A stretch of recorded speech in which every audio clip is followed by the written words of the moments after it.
Assalamualaikum warahmatullahi wabarakatuh. My name is Aranisa Leni Putri, and today I'm going to do a presentation about reference and inference.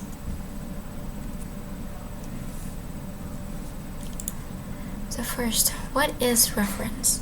So reference is an act which a speaker or writer uses linguistic forms to enable a listener or reader to identify something. Jadi referensi adalah sebuah perbuatan yang dilakukan pembicara atau penulis menggunakan bentuk linguistik atau bahasa yang memungkinkan pendengar atau pembaca mengidentifikasi sesuatu. Jadi reference bisa dikatakan sebagai referensi, acuan, atau petunjuk yang disampaikan oleh pembicara. Nah, linguistic forms di dalam definisi ini berarti referring expressions.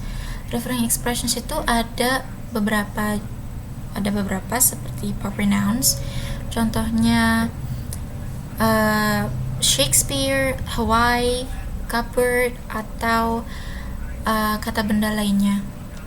Lalu definite noun phrases seperti the author, the singer, the island, dan kata benda lainnya yang diawali dengan artikel the.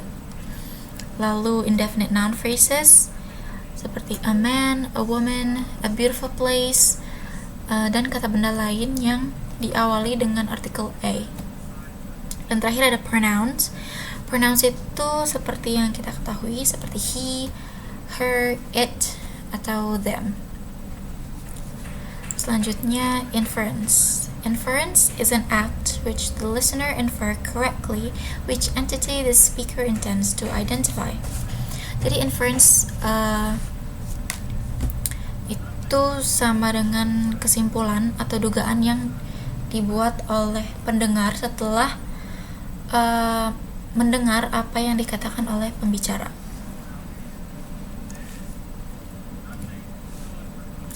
Selanjutnya ada referential and attributive uses.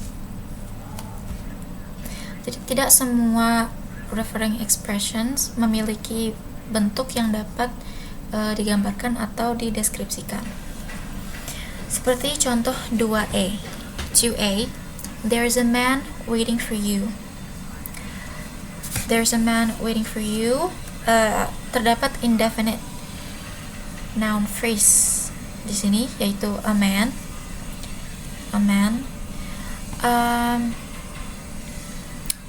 This noun phrase can be used to identify a physically present entity.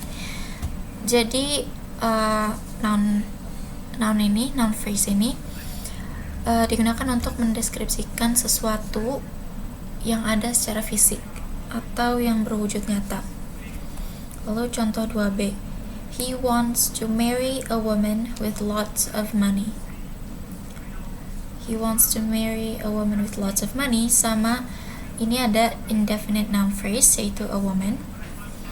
Berarti ini dapat digunakan untuk mendeskripsikan wujud yang ada tetapi belum diketahui siapa itu.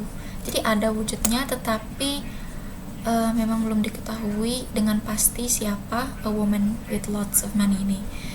Nah, contoh 2B dapat disebut juga dengan attributive use, yang berarti apapun atau siapapun yang cocok dengan deskripsi.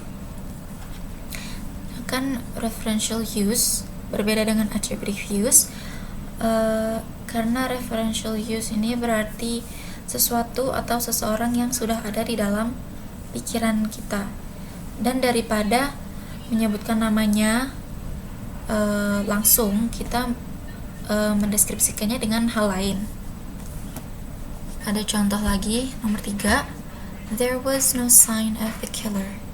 Nah, di sini merupakan contoh attributive use, karena without knowing for sure there is a person who could be the referent of the definite expression the killer.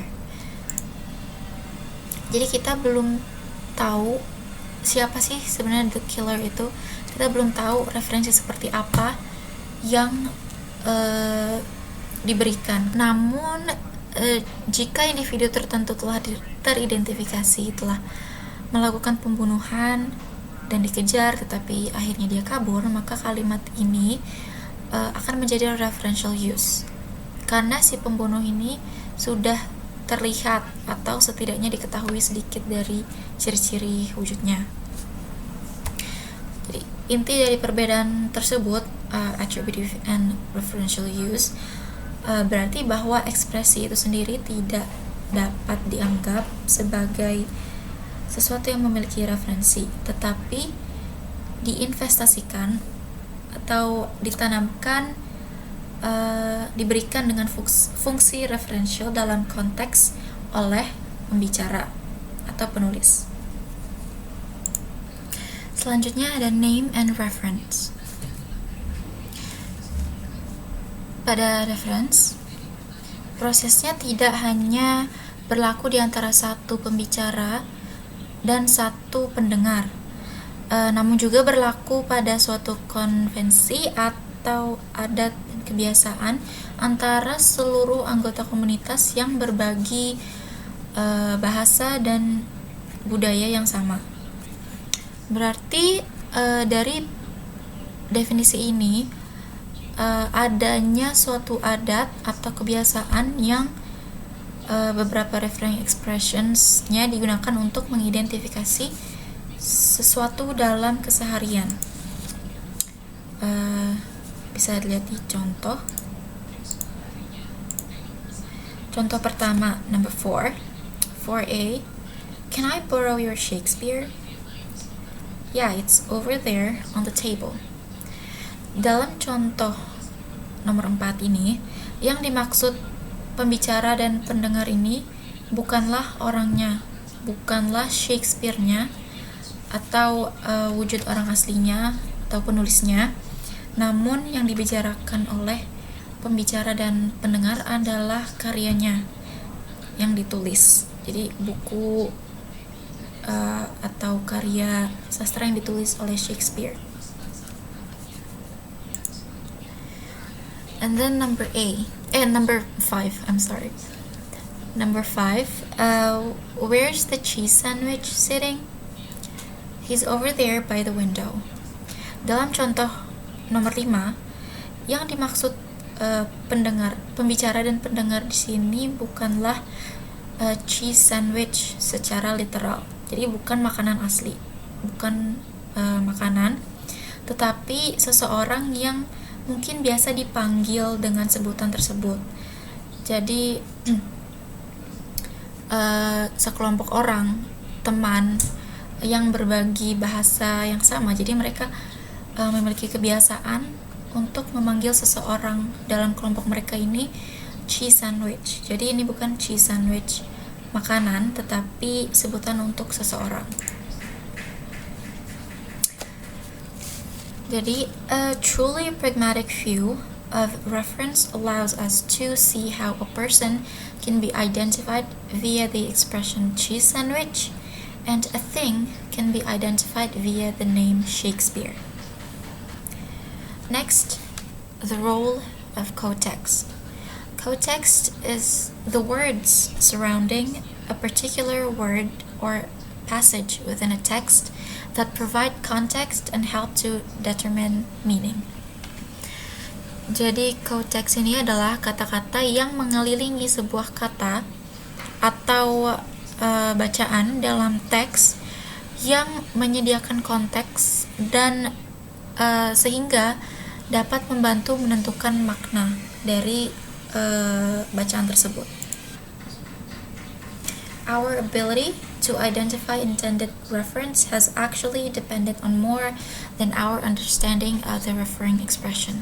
It has been aided by the linguistic material or context accompanying the referring expression.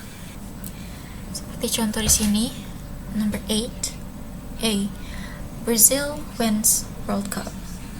And 8B, Japan wins first round of trade talks.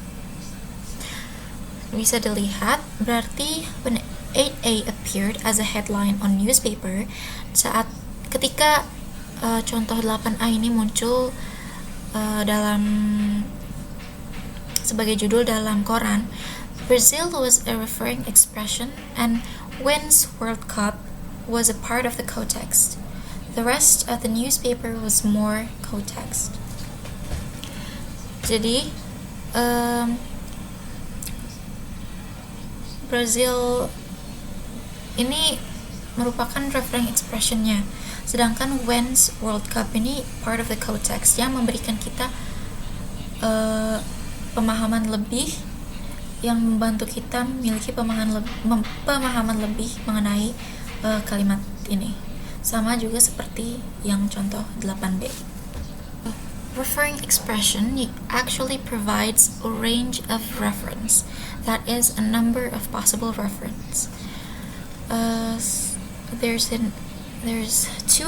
are two examples here. 9a, the cheese sandwich is made with white bread, and b, the cheese sandwich left without paying. Nah, kedua contoh ini memiliki subjek yang sama, yaitu cheese sandwich. Namun perbedaan konteks dari keduanya memunculkan interpretasi yang berbeda terhadap kedua kalimat tersebut. Cheese sandwich di sini berarti makanan, yang 9a, contoh 9a, cheese sandwich. The cheese sandwich di sini berarti makanan yang terbuat dari roti putih. Lalu yang 9b, the cheese sandwich left without paying. Seperti contoh sebelumnya, the cheese sandwich ini merupakan seseorang yang biasa dipanggil dengan panggilan tersebut. Jadi referensi itu bukan hanya hubungan antara arti, makna, dan kata atau frasa atau objek seseorang yang ada di dunia, tetapi ini juga social act yang didapatkan dari apa yang dimaksudkan speaker. Selanjutnya ada anaphoric reference. The preceding discussion has been concerned with single acts of reference. In most of our talk and writing, however, we have to keep track of who or what we are talking about for more than one sentence at a time. After the initial introduction of some entity, speakers will use various expressions to maintain reference. There is an example. In the film, a man and a woman were trying to wash a cat. The man was holding the cat, while the woman poured water on it. He said something to her, and they started laughing. Jadi dalam bahasa Inggris, initial reference or introductory mention seringnya merupakan indefinite noun phrases, yaitu a man, a woman, a cat. Jadi noun yang diawali dengan artikel a. Lalu pada contoh nomor 11 ini, definite noun phrases yaitu the man, the cat, dan the woman, dan juga pronouns he, her, it, dan they merupakan contoh referensi selanjutnya dari referensi awal yang diketahui dengan anaphoric reference. So in technical terms, the second or subsequent expression is the anaphor and the initial expression is the antecedent. In many cases, that assumption makes little difference to the interpretation, but in those cases where some change or effects is described, the anaphoric reference must be interpreted differently. Contoh nomor 12, peel and slice 6 potatoes. Put them in cold salted water. So in example number 12, from a recipe, the initial referring expression 6 potatoes identifies something different from the anaphoric pronoun them, which must be interpreted as six peeled and sliced potatoes. Jadi yang dimaksud di sini, them ini bukanlah 6 potatoes, bukanlah 6 kentang, tetapi 6 kentang yang sudah dikupas dan dipotong-potong. number 13, I turned the corner and almost stepped on it. There was a large snake in the middle of the path. Dalam contoh nomor 13, pronoun it yang digunakan atau muncul pertama ini sulit untuk diinterpretasi sebelum kalimat selanjutnya muncul. Jadi seperti ini yang pronoun lebih dulu seperti ini disebut dengan kata for. Lalu nomor 14, contoh 14C, 14C, cook for 3 minutes. Di sini termasuk ke zero anaphora atau ellipsis. Jadi contoh 14C, cook for 3 minutes, tidak ada linguistic expression dalam kalimat tersebut. Jadi tidak ada referring expressionnya seperti definite nouns atau indefinite noun phrase dan pronouns. Jadi ini yang disebut dengan zero anaphora atau ellipsis. Anaphora ini dimaksudkan untuk mempertahankan referensi yang membuat pendengar dapat membuat asumsi dari apa yang disampaikan.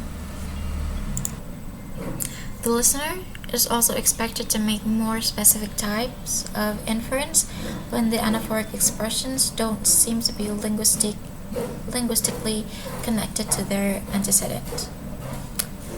Sini ada contoh 15A. I just rented a house. The kitchen is really big. So making sense of 15A requires an inference. If X is a house, then X, the house, has a kitchen. To make the anaphoric connection, inference depends on assumed knowledge, which as in 15B, may be more specific. Jadi 15B, we had Chardonnay with dinner. The wine was the best part. Jadi seseorang ini harus punya pengetahuan yang lebih spesifik untuk mengidentifikasikan linguistic expression ini, yaitu Chardonnay. Chardonnay di sini adalah type of wine. In addition, sebagai tambahan, reference bisa dianggap otomatis untuk beberapa pembicara, seperti contoh pada 15C. The bus came on time, but he didn't stop. Pada contoh 15C, antecedent the bus dan anaphor he tidak sesuai dalam grammar, karena bus di sini biasanya menggunakan pronoun it, bukan pronoun he or she yang memiliki gender. So, the conclusion: successful reference means that an intention was recognized via inference, indicating a kind of shared knowledge and hence social connection.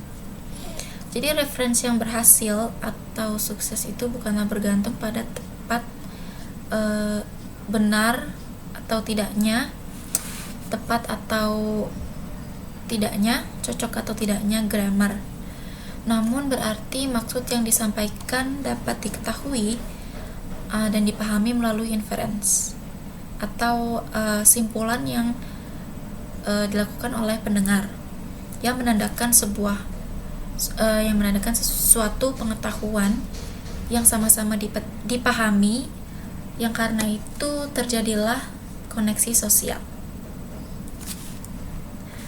Okay, that's the end of the presentation. Thank you very much for watching, and I'm sorry if there are many mistakes in the PowerPoint or in the way I presented it. I am also still learning, and once again, thank you very much and have a nice day.